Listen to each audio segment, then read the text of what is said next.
Maurice! What's the other end? Police department! Look at this. Yeah, there's water running. No, what the? Yeah. What is that? I'm sorry, you were on the other half.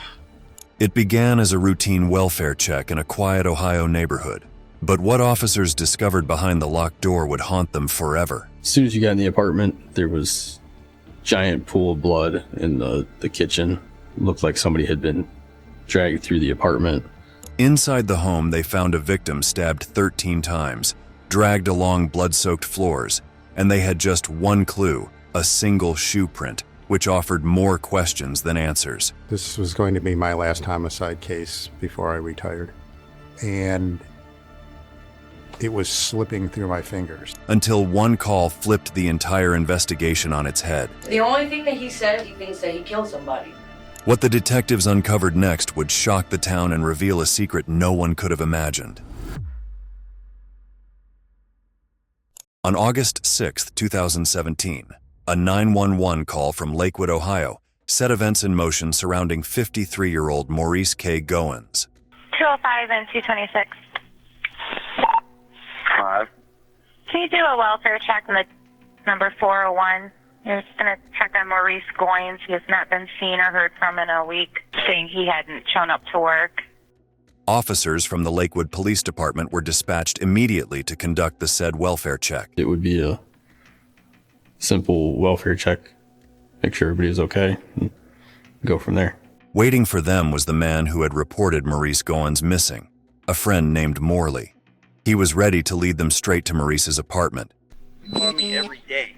Last day I heard from him was Monday night.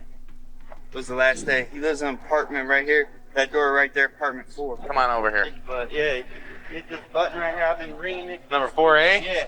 Can you get us in here? I mean Thursday. You want to grab his info, or you can just wait in the hallway for a minute? Got me. That's downstairs? Yeah, all right. To the left? Yeah, the last door.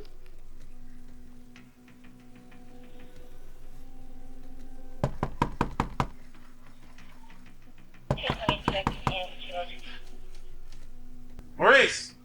When knocking failed to elicit a response, the officers stepped outside to explore alternative entry points to the apartment. Oh, check outside. These are his? Yeah.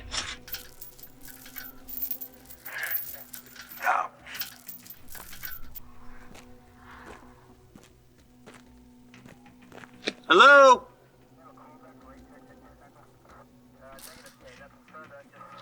Lakewood Police! Hello? You got that? There's nothing really to... Nope. Number 5 will be here on the way to South Detroit. Go in. That's more on my mind. When multiple calls from the police went unanswered, they decided to break into Maurice's house through the window. The house seemed ordinary on the outside, but what lay within would haunt the officers forever.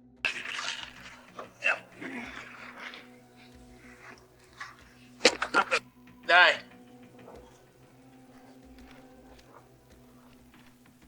Five, we're in front of 1433.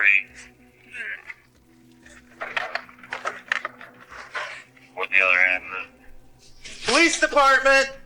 This doesn't look good. I kind of just immediately realized that there's something wrong. And I immediately said, yeah, I need to let someone else in here just because it's not going to be safe, or I don't know if there's anybody else in here right now. Officer Smykowski's eye had already caught something eerie, and so he let the other officers in through the front door and pointed his finger at the floor. Look at this. Yeah, there's water running. No, what the? Yeah. What is that? I'm sorry, you were on the other half.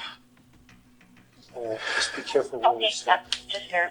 As soon as you got in the apartment, there was a giant pool of blood in the kitchen. Looked like somebody had been dragged through the apartment. But it seems like the officers were not alone in that apartment. They suspected someone was trying to cover their evil tracks. Ready? It's not good for sure. That is not good. Did you get that? Here, let me step across. Go ahead. Good? Yeah. Just check the water off. There was a bathroom that was right off the kitchen, and you could hear the water running. So that kind of took our attention from, is there actually somebody still in this apartment? Did they hear us knocking and then they just forgot to shut the water off? Maurice's disappearance had taken an unexpected turn. Soon, they were about to make a discovery that sent chills down their spines when they noticed an opened bedroom door. Dude, shot? He's dead. I don't know if he's shot or not. He's dead. 16 center spot up here. There was a body laying in the bedroom. It appeared he was face down. I certainly won't forget it, being my first day here and my first homicide. Definitely the images that I saw that day will, forever stick with me. As soon as the case turned from a welfare check to a homicide, additional officers began to gather around what was now a crime scene. I've been on many scenes, death scenes, and unfortunately, this one was very gruesome in comparison. That's what it looks like.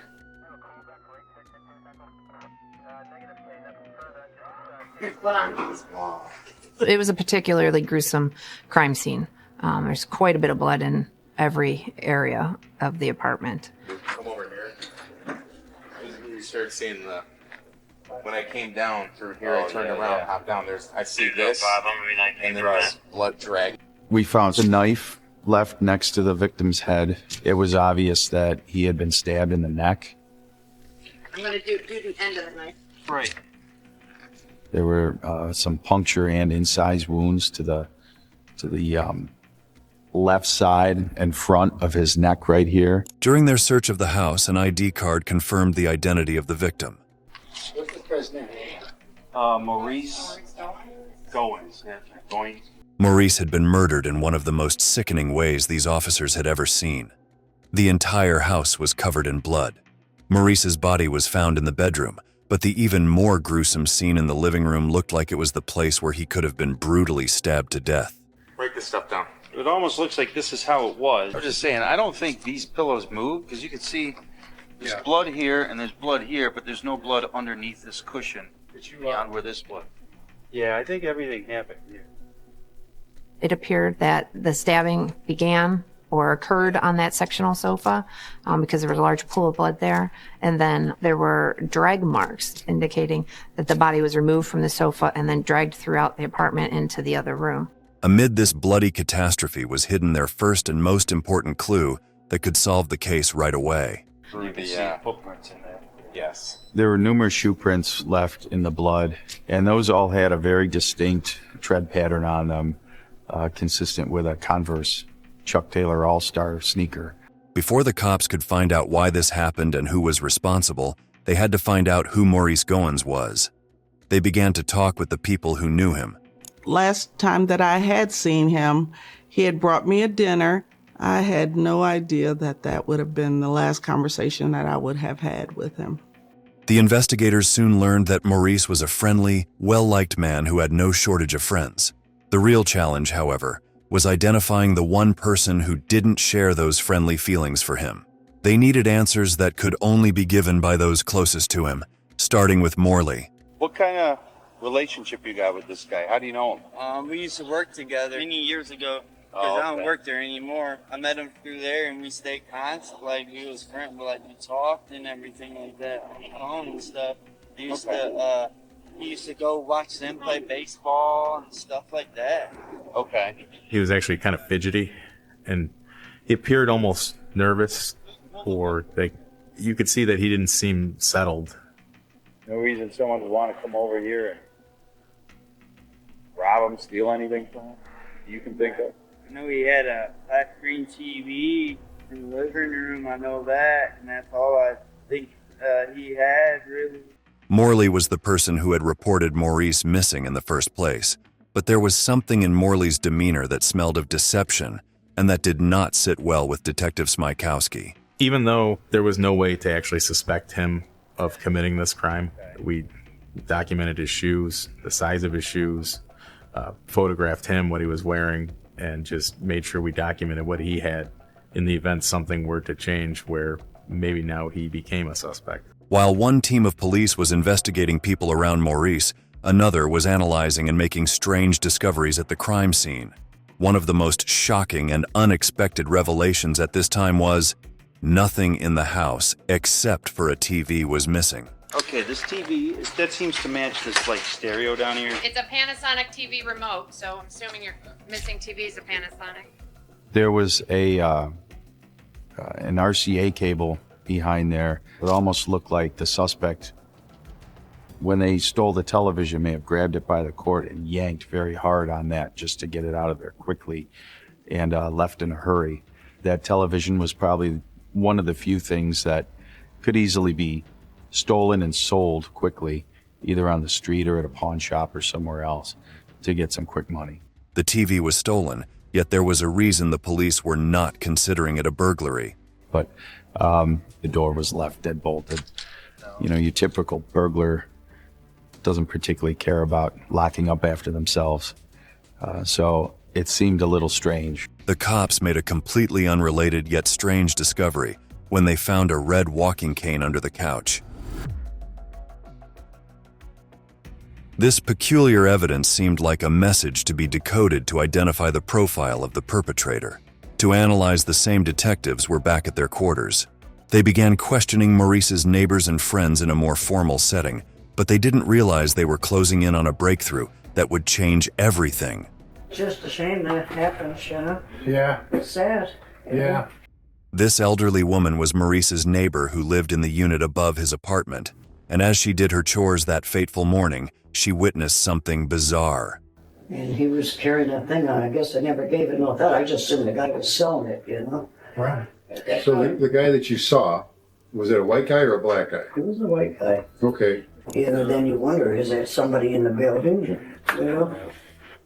This was a big moment for the investigation, and so we were getting pretty excited that, you know, whoever this was who walked out of the apartment with his television is our probable suspect here. Although police had been successful in drawing a rough profile of the killer early on in the investigation, they still could not nab the suspect in the following days. There was widespread fear of the man who had brutally killed Maurice over a TV. After Mo's death, and after the officers and the detectives said that they were unable to find anybody at this point, it made me uneasy and a little leery, you know, walking around, and I would look at everybody, you know, really hard, and I would be, you know, concerned for my well-being. The fear and shock had quickly turned neighbors into suspects. No one could believe a television could spark such terror.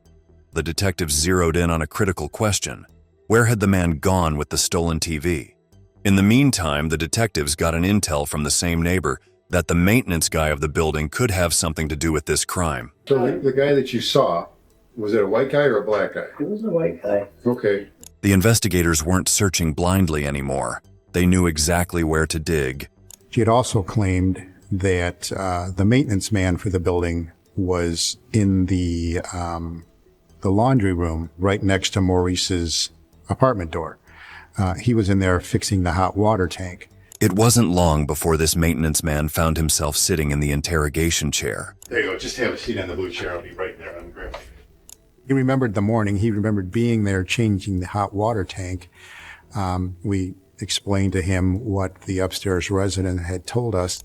Well, specifically, what I'm trying to jar your memory on is that she's downstairs doing laundry when the problem occurs with the hot water tank, and that you come there to kind of check things out, and she's in the laundry room the same time you're in the laundry room there with her. The maintenance man could fill in the gaps the elderly woman had left. They were relying heavily on the information that he could provide. She says at that particular time that the two of you were there in the laundry room, some male comes out of Mr. Goins' apartment carrying a television. That didn't happen. That didn't happen? Nope. You didn't see anybody come out with the television? I was there even after she walked away. There was nobody in the hallway that I know of. Everyone seemed to remember a different version of what happened that day. The day was drawing to a close, and their knowledge about the perpetrator remained frustratingly limited. The detectives were aware that they needed a new lead to go forward, and what lay hidden in the autopsy report would be a game-changing discovery by the next day. The report indicated that there was 11 wounds between the head and neck, 3 wounds to the chest, and 11 total on the hands. So obviously the hands to us indicated some defensive wounds. The two major wounds were one to the jugular and one to the larynx. Obviously this was a brutal scene. The act itself of stabbing somebody is a personal act, close space act. So that led us to believe that Maurice knew who had stabbed him. The autopsy report had left the detectives certain that it was not a burglary gone wrong. The kind of wounds Maurice's body carried were offensive and not accidental. So they brought in Maurice's colleagues from the local restaurant he worked at in order to find out if anyone had it out for Maurice. So you were here to talk about Mr. Goins? Yes. So I have information. I don't know if it will be useful or if it won't Everything's be. useful. It really got me thinking. I started thinking about all the memories that we had, and when I worked with him, we were really close. He would come in and he would tell me about his personal life and his life with his unofficial boyfriend, and we'd share stories back and forth. And one thing that really stuck out to me and that bothered me was, speaking of the situation with him and his unofficial boyfriend and his unofficial boyfriend's wife. What's his unofficial boyfriend's name? The name of his unofficial boyfriend was about to be the last thing the cops ever expected. It was Morley, the concerned friend who not only reported him missing, but also told the police his relationship with Maurice was that of an ex-colleague. What kind of relationship you got with this guy? How do you know him? We used to work together many years ago, because I don't work there anymore. It all made sense because they were circling back to the person they first found suspicious. I definitely know what he looks like. He used to come up here and there. But there were several times when we were speaking, and we were speaking about, if, his wife never found out. Then, the colleague would share with the investigators a piece of news that would get their noses to the ground immediately. There were several times, jokingly, he said, if something were to happen to me, who did it. So that really stuck out to me. And as I kept thinking, I just kept imagining his face and him saying that. And it really, really bothered me. As they absorbed his colleague's words, they felt they were finally closing in on a potential motive. He made that comment more than once. Now, why would he say something like that? Was it because their relationship was violent? No, it was because nobody knew about their relationship. And I could sense from him that he knew that it was a risk that he was taking. But it just really concerned me. Now that this had happened, it makes you think that could be a motive for something to happen to him. And then I kept thinking, okay, well, what if I'm the only person that knows about his relationship? Right. So I really felt that it would be useful to at least come talk about it. There's some truth to it. Exactly. They don't say it just because. They say it because they know some type of risk is involved in what they're doing. The investigators had hit a jackpot of information. For the first time in Maurice's case, they had a direction. Did Morley steal the TV, murder his friend, and then notify the police, knowing it would make him seem like the least likely suspect?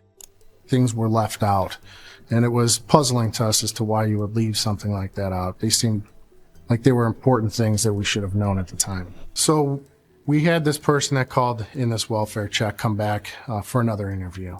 And at this point, we confronted this person with our knowledge of this relationship. So I appreciate you volunteering coming back in, because we got certain things, or just get your story in. You said you talked to him Monday night. I talked to him Monday night. The investigators first aimed to find flaws in Morley's earlier statements and make him reach a point where the confrontation made the most impact, and then it was the showtime. And I'm not judging here. You and Mo were partners, sexual partners. Yeah. You guys, okay? Yeah. You didn't tell me that either. Oh, I forgot. Yeah, you forgot to mention that. I just want to confirm that. Yeah, but since I got married last August, we just was best friends on the telephone. You didn't hook up too much after you got married? Yeah, we never hooked up too much after. Did you, though? Did you hook up at all after you got married? No, after I got married. The investigators ended the interview there, but only after they had secured a DNA sample from Morley. The stop at Morley seemed like a near brush for this case because his results did not come back positive. Days into the investigation, and they still lacked any solid lead. Out of leads and starved for information, detectives now turned to another friend of Maurice's. They were after any piece of information that could lead them to the missing puzzle piece in Maurice's murder. Talk to you outside for a second? Come outside. We don't want to talk in front of everybody, actually. I'll make sure I'm back. Okay. All right. Side door? Okay.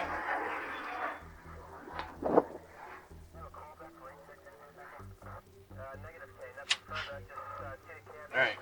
You know Maurice? Yes, Goins? Why? He's passed. How? Somebody did him. My question is, when's the last time you talked to him? Oh. This is why we don't want to talk to you inside.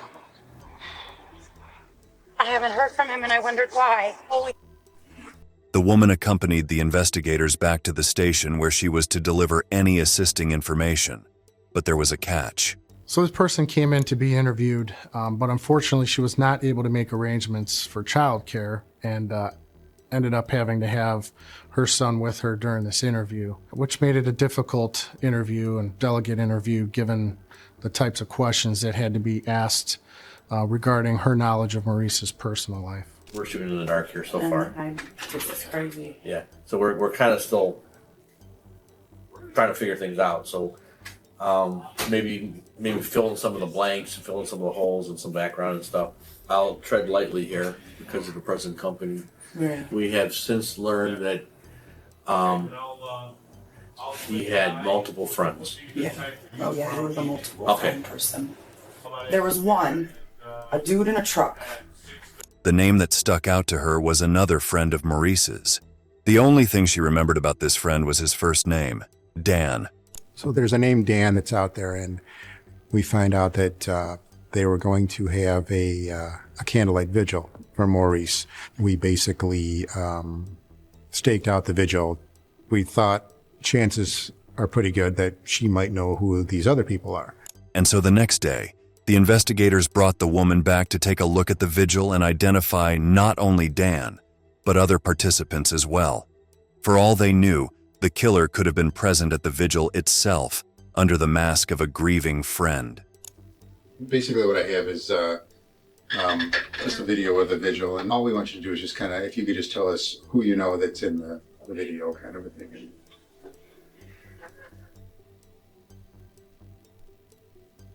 That's me.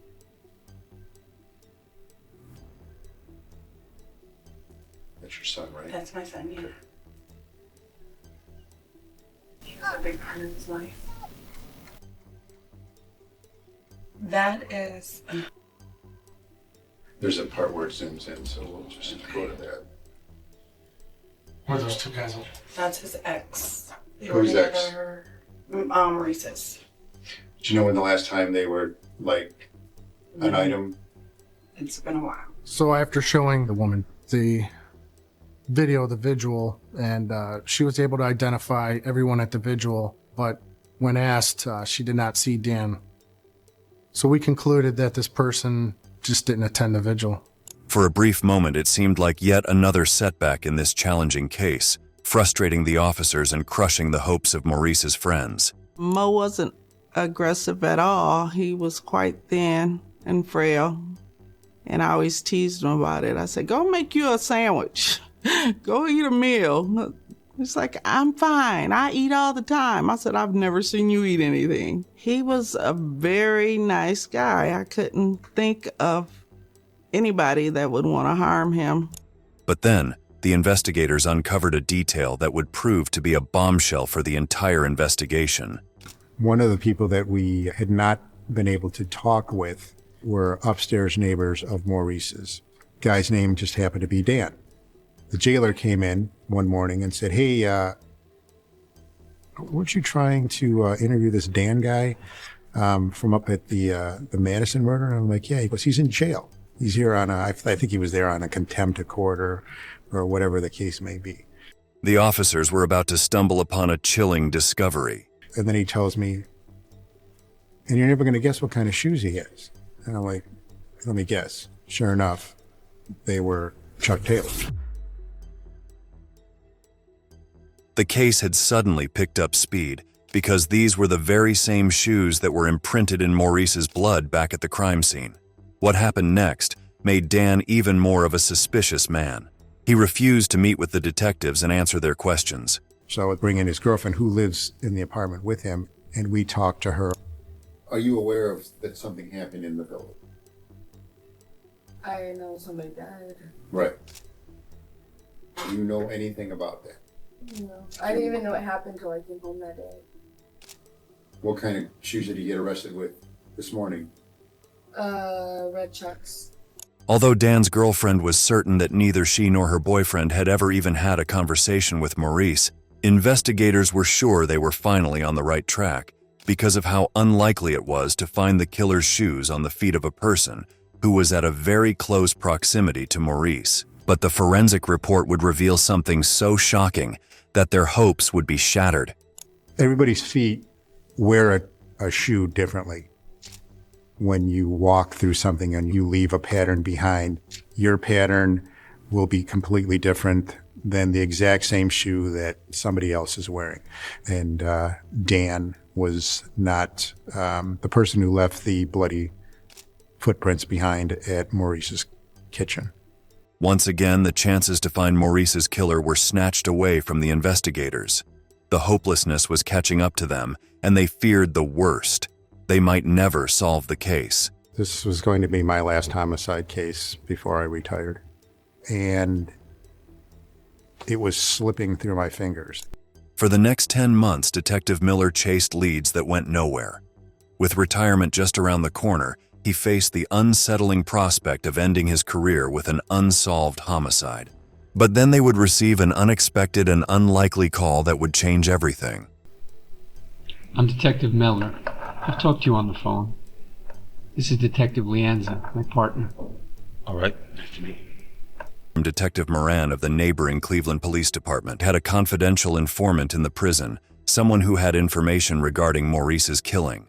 A meeting was arranged between the informant and the investigators from Lakewood. Listen, I don't know whether this is true or not. I'm just telling you what I was told. Okay. He told me about this months ago. I just didn't know who it was. Okay. You know, so we were talking, you know, just having a regular conversation, you know, and then he tells me that he killed somebody. So I'm like, wow, what happened? And in short, as he explained it to me, someone was trying to stick him, so he grabbed a knife and stuck them. Mm-hmm. This person ends up dying. So it's like, who was it? He said it was right off of Detroit Avenue, and that it was a black guy. Okay. He didn't say how he looked or what his age was, just that it was a black guy. Mm-hmm. And that he was trying to rob him, trying to take his money for some drugs or whatever. Okay. Never really said anything about like where he had stabbed him, just that he was bloody and that he had to get out his clothes or whatever. The story that they told me was very credible. We went from being stone cold dead in the water to going 100 miles an hour within a day. A fellow inmate had talked with the informant. The investigators were at the edge of their seats to know who this man was. What was the guy's name? Charles Muscatelli. 4 hours down.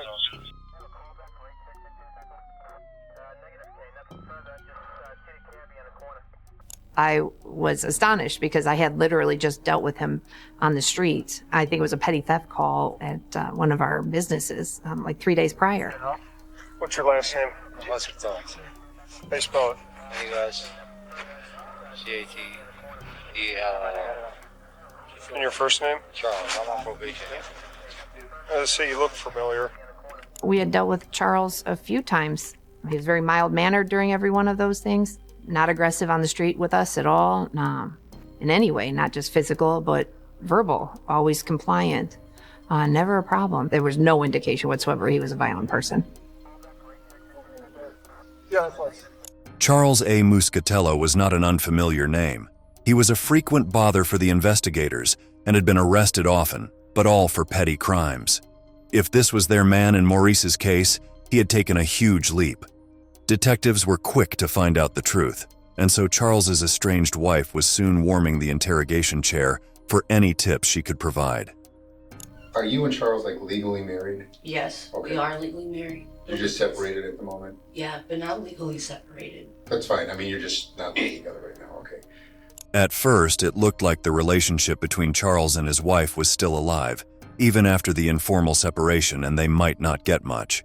But then the wife revealed something that would surprise them. Tell us what he kind of said. The only thing that he said, he thinks that he killed somebody. And I'm like, yeah, right. You know what I mean? Right. He's like, oh, I got jumped. You know, he got into a physical altercation with somebody, you know, and that was it. Charlie's lied so many times about things that's happened to him. You never know when to believe him.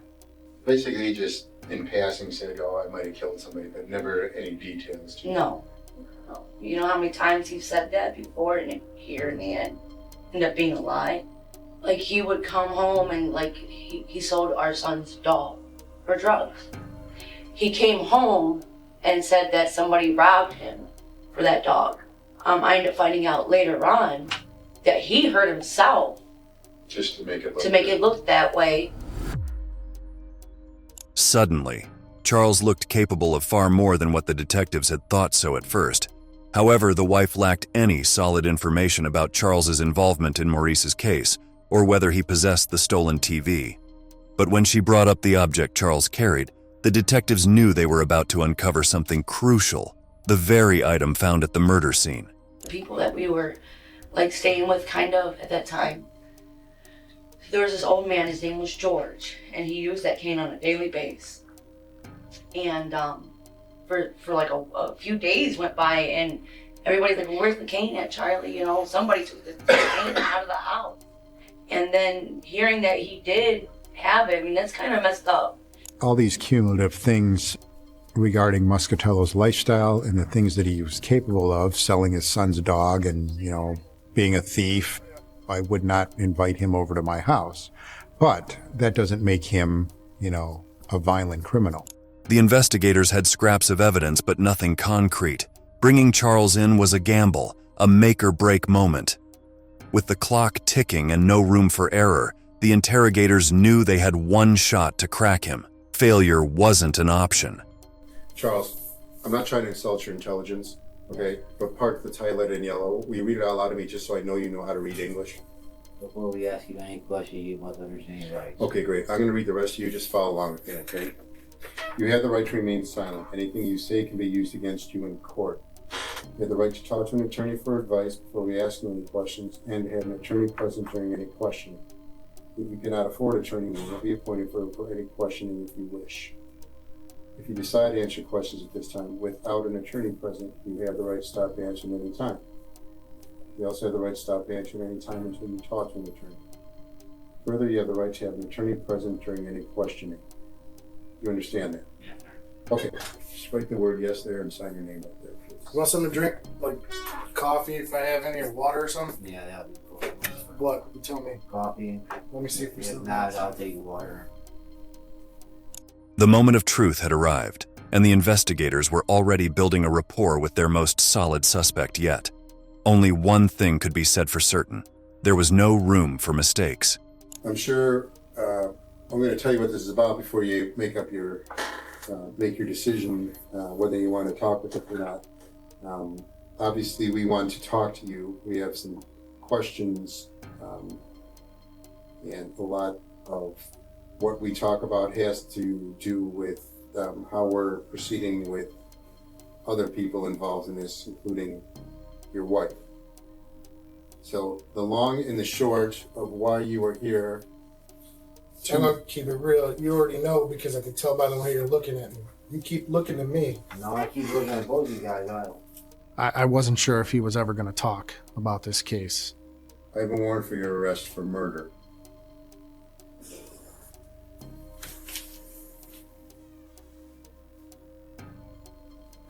You had to know eventually this was coming. I understand. The detectives were completely uncertain of how it was going to play out, but his body language spoke volumes. Then they showed him Maurice's picture and witnessed his body language shift again. Yeah. Yep. So, I know that guy. Who is it? I don't know his name right off the hand. You don't know his name? At first, he tries to deny and doesn't even act like he knows who Maurice is, doesn't even say him by name. But there comes a point, and it's very early on. I mean, his body language to me was very telling from the beginning. You don't know his name? No, because he just said for each other before. So you would know his name then? I know it's like Maurice or something like that. I don't know his last name or anything. That's okay. Well, you know him as Maurice. Yeah. Okay, if there's something more that I need to know, now's the time. Okay? So, that being said, do you want to discuss this and give me your side of what occurred here? To them, there was a look of surrender, and they were ready to use it to their advantage. So what really was giving away Charles's dark secrets? His shoulders were slumped. He was pretty much sitting forward. I just felt like he was on the verge, almost from the beginning, to just tell us. I got to believe that this is weighed on you like a ton of bricks. And I've got to believe that over this time period, Charles, you probably have been feeling like you're drowning, okay?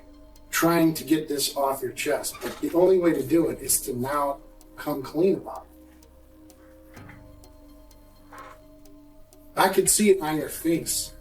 They felt they had finally seen through Charles's facade and were on the verge of the biggest breakthrough in the case. And that's when I thought we really had a chance to get a confession.